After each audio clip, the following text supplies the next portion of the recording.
Soft music fades in. Calm, modern, confident. Welcome to NSP Plus TV, Cambodia's voice to the world.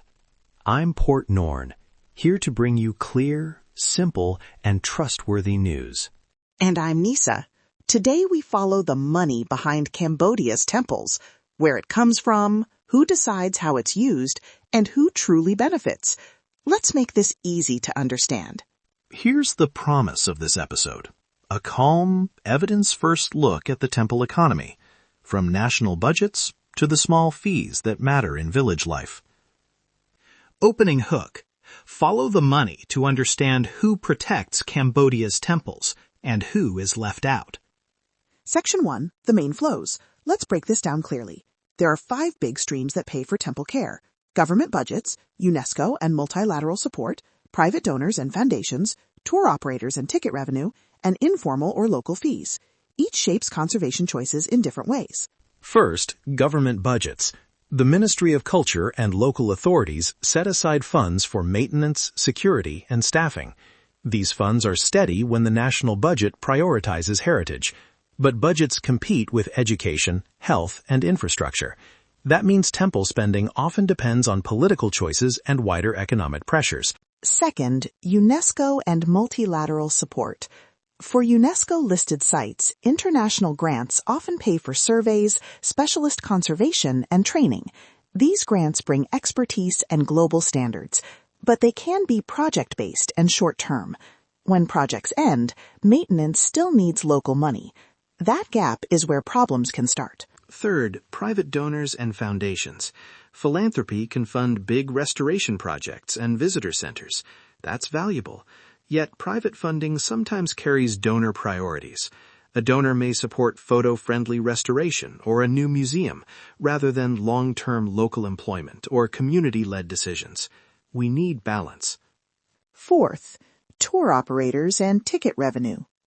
Ticket sales are the most visible income at many temple sites. Tour companies, hotels, and restaurants also create economic value, but the share that reaches conservation and local families varies. Sometimes middlemen, unofficial fees, and operating costs take most of the income before it reaches local programs. Finally, informal levies and local fees. In some places, local committees collect parking, entrance, or service fees. These funds can support local schools or health clinics, but without clear accounting, informal collections risk misuse or exclusion. Transparency matters at every step. So, what does this mean for conservation choices? When funding comes with strict conditions, it can push conservation toward visible, fast work, like reconstructing walls for photos, instead of slow, preventative maintenance that protects authenticity and local uses. When money is unstable, authorities may prioritize tourism-ready fixes over community benefits. There are common conflicts of interest. A private contractor may win restoration work and then influence what's repaired. Tour operators may favor routes that bring quick revenue but damage sensitive areas. And when decision-making sits far from local communities, cultural meaning and livelihoods can be sidelined.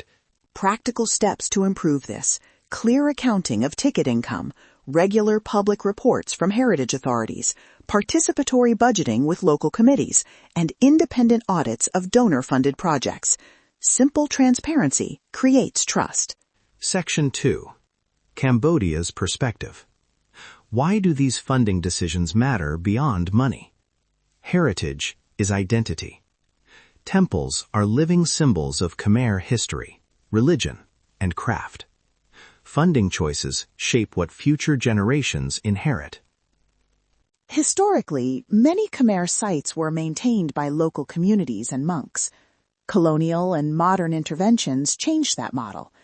Today's challenge is to balance expert conservation with community stewardship.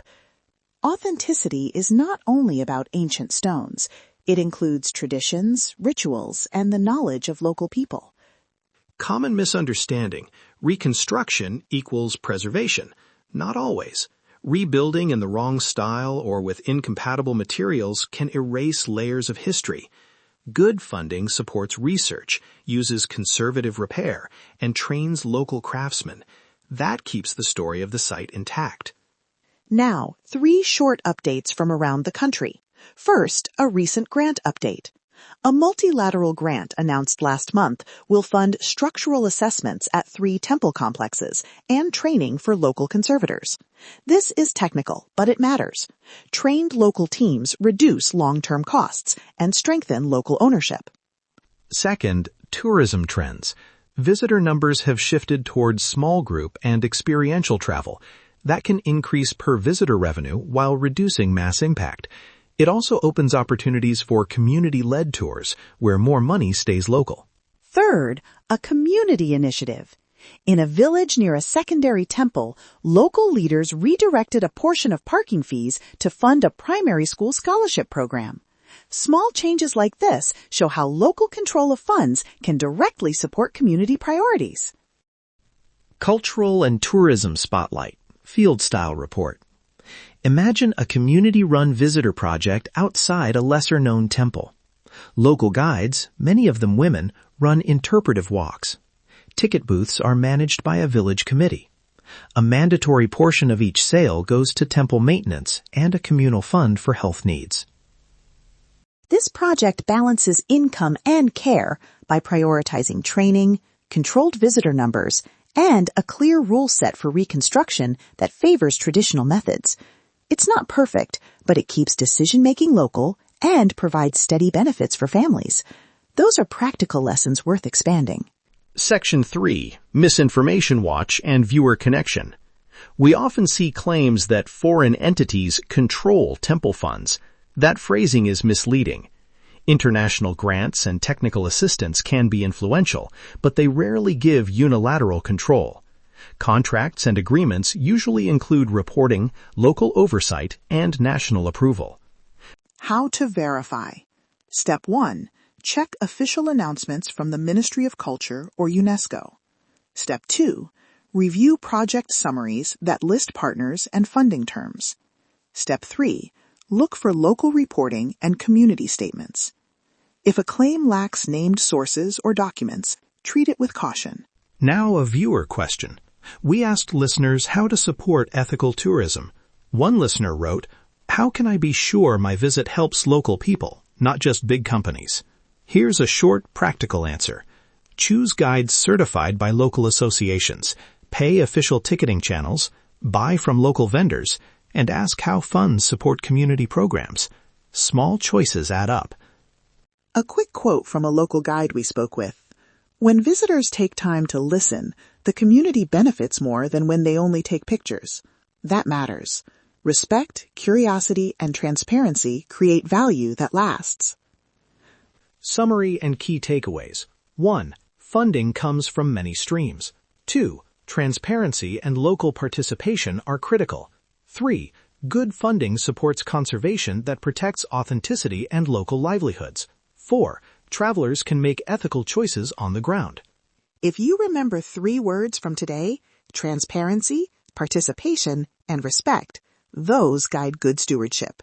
Call to action. Subscribe to NSP Plus TV for more reporting that protects Khmer heritage and explains the bigger picture. The facts are clear. The evidence is undeniable. Stand with Cambodia. That wraps up today's coverage. Thank you for listening and for caring about Cambodia's temples and communities. We'll see you in the next episode. Stay safe, stay informed, and stay connected. This is NSP Plus TV, your news made simple.